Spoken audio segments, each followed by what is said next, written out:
Vinyl junkie in a digital age. I'm Skelly, and we're going to have some blue light. Greetings. We got a brand new album to review. We've been doing some stuff which I told you about, and more of that to come. But in the meantime, since I made the video telling you what's coming up in the autumn winter period of 2025 here on the Skelly Vinyl Junkie, the Vinyl Junkie channel, a new album has come out, and I've got to give credit to two really great guys that I talk to and I'm friends with. First one is Bo. This guy came to work with us at the council where I used to work before I retired, and he got me paying attention to an artist. Initially I wasn't that blown away. I thought he was interesting, I thought he was a bit different, but I was frustrated that there wasn't enough of him on his recordings. It all seemed to be about lots of other things, and he was just kind of incidental, if you like, to his own records. That soon changed when he put out his brand new album, which we're reviewing today. And we're talking about the artist Baxter Dury. Baxter Dury. Right, we'll come back to that in a second. And Baxter Dury is the son of Ian Dury. You may remember him from the 1970s. He was part of the punk and new wave movement, and his technique was to do semi-amusing, tongue-in-cheek character paintings or depictions in rhyme, Cockney rhyming slang. And if there wasn't a Cockney rhyming slang for whatever he was singing, he'd make one up. He was clever. In fact, he actually did a track called There Ain't Half Been Some Clever Bastards. So, let's warn you without any further ado, this review is going to be full with lots of vile swearing and profanity, because it's part of what we're going to be reviewing today. I'm going to read from an article in Mojo magazine all about Mr. Baxter Dury, and we'll come back to some of these points in a little while. This album is not a concept album, he explains, but Mr. W4, that's one of the tracks on the album, it is. It's another part of me, another person in me, a shit person, a shit ambitious knobhead, he calls himself. He's very self-deprecating on this record, you're going to discover. These songs, he says, document awkward positions that I do actually find myself in at times, because I'm partly normal, partly not. I'm quite straight really, but I'm not destructive, but I still have been brought up deeply bohemian in that manner, so to speak. I'm never going to be able to lose that. And I'm never going to be able to fully clock in and clock out of life. He's a kind of easy come, kind of easy go kind of guy. How bohemian is apparent from Baxter's memoir. He's written a book full of love and empathy. It's also hair-raising health and safety nightmare. Dad, that's Ian Dury, the singer, always surrounded us with a lot of cronies that were feral to look after us, and they were not very appropriate people, says Baxter Dury. So with that as your background, which is very interesting in itself, we have a guy who started cutting albums in 2002, and depending on where you check, Allbarone or Allbarone is his 8th or possibly 9th album. I've checked lots of sources for information and they all disagree. We'll take a piece from the album to get us going, and we were playing this actually the other night at a vinyl night in St Albans in Hertfordshire, where I live. I live in Hertfordshire, and this is where we mentioned Eddie James, the second of our two chaps. The first was Bo, a very lovely guy who got me into this guy, Baxter Dury. And if I hadn't known Bo, and if I wouldn't have listened to Baxter, I wouldn't have found out about this album. Then the second person to mention is Eddie James, who had this sky blue, sorry, I should show you that, this sky blue copy on the shelf at Empire Records. And I said, I think I'm going to buy this album. And he said, yes, this is a very good album. And it was he who played 2 tracks from this at our vinyl night last week. So there we are.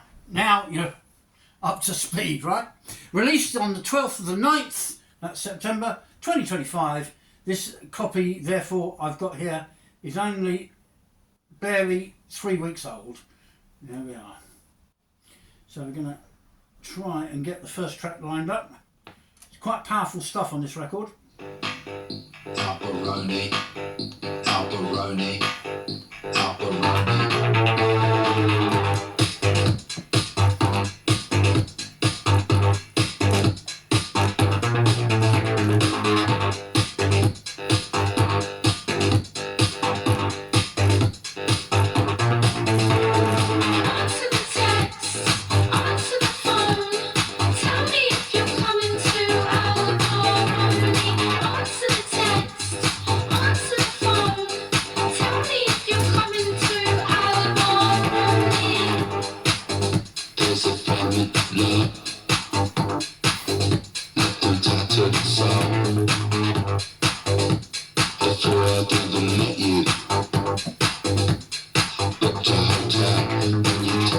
Suggested that we should hang. Hope grew from the moment when you held my hand. We cuddled and we giggled and we laughed and we yelled. I reached into the darkness where my heart once belonged. There's a man with love, with a tattooed soul. Before I'd even met you, I booked a hotel. That night in Allbarone, I sat in the rain. I thought about all those promises made.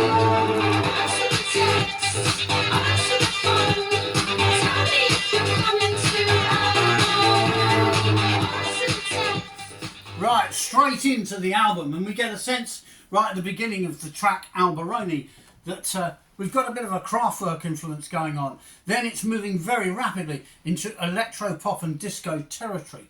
This is dance music, and it's not traditional dance music because the main lyric and verses are spoken by Baxter Dury, sounding uncannily like his father Ian. And then you've got, amongst others, an artist called Jay Gray giving us these girly vocals. So, released in September this year, on the 12th, the producer is a well-known up-there guy, Paul Epworth. He's produced Florence and the Machine, Adele, U2, and he's even worked with Paul McCartney, amongst many more. The album was totally recorded at his church studios in London, and it's on the Heavenly Recordings record label. I've summed up the album, Allbarone, as sinister spoken word, sharp-witty, caustic storytelling, all done to disco, pop and dance accompaniments, with soulful, frothy, girly lead and backing vocals. Baxter's dark and almost arrogant vocal style contrasts with the cheeky Cockney style, or the Cockney chappy sort of style of Ian Dury, his father, who was much more tongue-in-cheek. The lyrics and the commentary on this record are sheer poetry. They commentate on social issues and paint images of vivid characters. You'll hear in the lyrics on this when you buy your copy and listen to it properly, or maybe check it out on Spotify or YouTube or something. You'll hear phrases like nylon gods, soul fuckers, low information lovers, fat duck fuckers, and so on. Basically, the album is an intense and brooding, menacing soundtrack that you can dance to. It's an incredible album. So, playing on the album, we have quite a cast of characters. Paul Epworth, the main producer, he handles guitars, bass, percussion, synthesizers, mellotron, and he adds additional vocals. The lady vocalists include Fabienne de Bar. She also does a bit of synthesizer work. Madeline Hart, Georgie Jessen, and contributor to most of the tracks, Jay Gray. Damon Reese does some drums and percussion. Billy Fuller, a name you've probably heard of, associated with the Blockheads and others. He plays bass guitar. Mick Moore is on guitar. Luke Pickering does percussion and vocals. And even Baxter's son Dury helps out with some vocal bits on Mr. W4. Baxter Dury himself is all the vocals, and of course he writes all the lyrics. So there's a number of reactions to this album because, as I say, it's his 8th or possibly 9th album, and I'm not really familiar with all the others, although I've picked bits off each of them and not been totally blown away, been kind of intrigued more than anything, whereas this album actually blows me away. Record Collector called it his most compelling album in years. Overblown says this studio album is all guns blazing. Clunk magazine, Baxter Dury's dance era is here. The Independent Gritty, and sleazy with a discotheque edge. Far Out magazine, a shining and energetic contradiction. Well, we started with Allbarone, the key track from side one. It's a fat disco groover with big beats, as you heard. Silly girly vocals, and the whole thing is all about being stood up in an all-bar-one cocktail bar in London. In fact, I think it was Covent Garden, and feeling really stupid, like you do when you've been stood up. With all the sleazy types in there with their nylon suits, all flirting outrageously with women squeezing themselves into things that are far too small for them. So that's the image we're getting from Baxter, and he's lived everything he talks about on this record, he's lived. The all-bar-one team, because that's a real-life chain of cocktail bars, say, "We cannot promise there won't be a bad singer in the corner of our bars during happy hour." Oh well, I believe them. Track 2 is called Schadenfreude, and the lyrics are a smug depiction of finding pleasure in other people's misfortune. It's stark electronica, some lush female vocals, and ghostly sound effects, which gives this track an eerie and menacing tone. I'm going to attempt to give you a bit of track 3, which is called Kubla Khan. So if that's 1, 2, so that's about there. Right, let's see if we can get track 3. Ooh! I think we're on it. It's Kubla Khan, son of the prodigal. I built this land from town to town.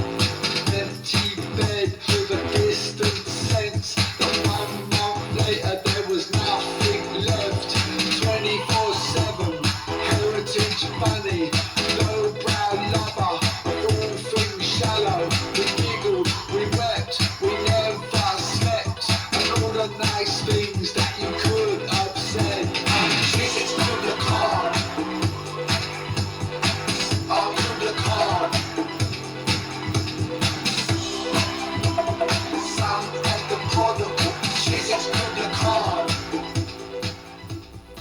What a vibe that track has, that's incredible. Kubla Khan. It's a fizzy synthesizer dominated disco floor filler, as you could hear, with a bit of a sci-fi feel to it, I think. And it's about casting aspersions and spreading accusations on a dysfunctional world around us. Next up comes Alpha Dog, which is a bit of a fat bass and a kind of drum clap along kind of beat with a very groovy tune to it. It's got a real catchy chorus, and the lyrics are about belonging, or possibly not belonging. Let's see if we can get a bit of that.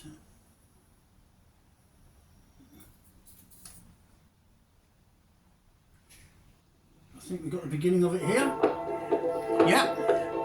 Alpha Dog.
Where Baxter plays a minimal role on his own song. He does come into it though, and I'm going to be patient and get there. Sorry for what I said, was the avenue to see, spearing out truth, neon green suits, dripping with fear, democracy of freaks, silent fantasies, I don't belong. So there Baxter concludes I Don't Belong, and the girly singers sing about not belonging and not fitting in on this track. It's quite clever stuff. The closeout track on side 1 of the album, which is the one with his image thus on it, closes out with a track called The Other Me. Baxter Dury has 2 sides to him. There's the flashy side with the gold chain necklace that you see him wearing a lot. He's out in his suit. He calls himself Mr. Maserati. He's flash, he's arrogant, and he's a confident git, to put it bluntly. And he would say that himself were he sat here. After he's punched me in the face, no doubt. But the other side of Baxter is an insecure and emotionally retarded guy who finds it hard to fit in. And on The Other Me, the track that closes out side 1, the lush soul gal singing envelops Baxter's harsher tones as the heavy bass vibe gets funky towards the end of the song. And a bit of brief background on Baxter Dury's upbringing. He was often backstage at his father Ian Drury's shows with the Blockheads. And we've come up with the phrase thanks to Baxter's comments on himself in the article I was reading to you from in Mojo. He was a bit of a gig rat. In other words, when everybody else was preoccupied doing their thing, he was the one running around nicking things here and there. And then after everybody had gone home and they were collecting all the gear, loading it into the van to drive on to the next place on the tour, Baxter, and maybe his little friend, if he had a little friend with him, were going down the back of all the seats throughout the theatre, trying to find coins, notes, anything people had inadvertently left behind. They would look under the seats as well. So he called himself a bit of a gig rat, which I think is a bit harsh, but there we are. Side 2 kicks off with Habsburg. This is a really haunting piece. It's almost like Gregorian churchy chanting, with more heavy drum and bass. The words are all painting a picture of sleazy, grimy nightlife and being aroused sexually by the debauchery. So it's kind of an erotic nastiness to this track. The next track is Return of the Sharpheads, and we've got to play a bit of that. It is quite a track for all the wrong and right reasons. This is just incredible, and for me this track kind of sums up the whole album really, in a way.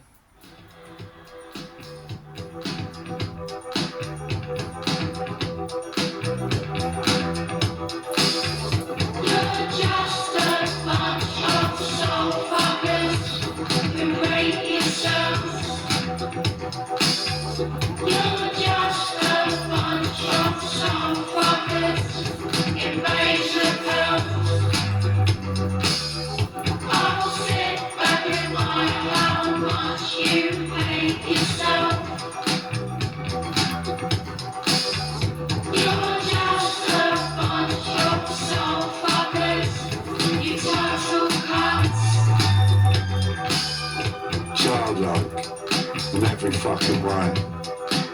Shit me up anyway. The sad lunch face, the pasteurised, unusual looking models, nihilism toughs, your face is curdled, and all these roads that lead to Allbarone in a fashion firing squad. The moon kisses, the party starters, the succession people, the absolute return of the sharpheads, the dainty fingered clowns.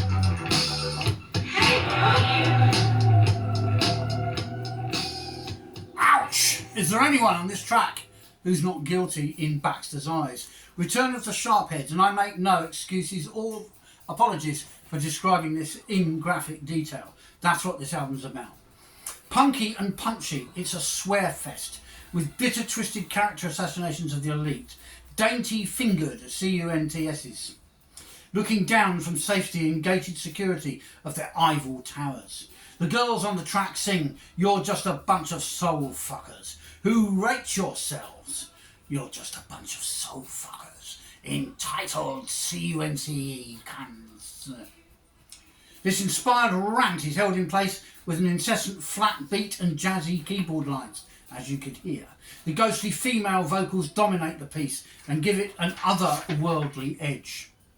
The album continues with Mockingjay. Baxter's half-sung vocal does most of the work on this track, with an anthemic chorus in another song which attacks and derides various characters in a mockney word barrage. Some twanging guitar licks gives depth to this natty piece of music and the beat to it. The album closes out with Mr. W4 featuring Cosmo Dury on vocals, with more Gregorian churchy vocals and a tasty synth and piano intro. The words are a sketch of a villainous egotist on the streets of West London, and you wonder if Baxter's referring to himself. W4 also happens to be the postcode of Baxter's mum. Here's a bit more of the return of the Sharpheads. Is this the wrong floor? Is this the wrong floor?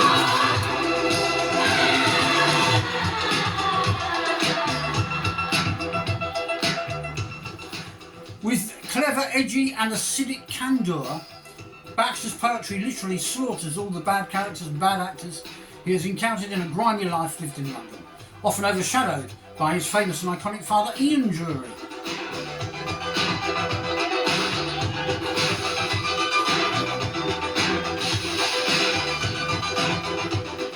He shifts from detailed descriptions to silly word games, often in the same song. Often he sings in or speaks in an arrogant and yet a self-deprecating way in different phrases. Sometimes you feel he's referring to himself in a loathing kind of way, as if he's shielding some pain. This world might mean something to you if you make an effort with your soul focus. The banging beats, the pounding riffs, the funky electronic computer-programmed efficiency of this cult dance-orientated music, with honey-sweet backing vocals and harmonies offsetting the gritty, dry spoken lead vocal delivery.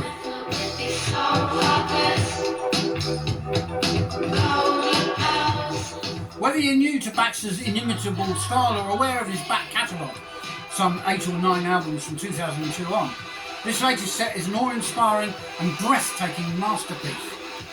It's surely the embodiment of what John Lennon once said when he said, "Genius is pain."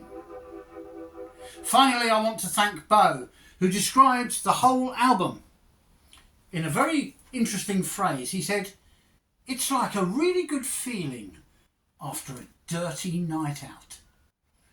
Thank you, Bo. Thank you to Eddie James. But mainly, thank you, Baxter Dury.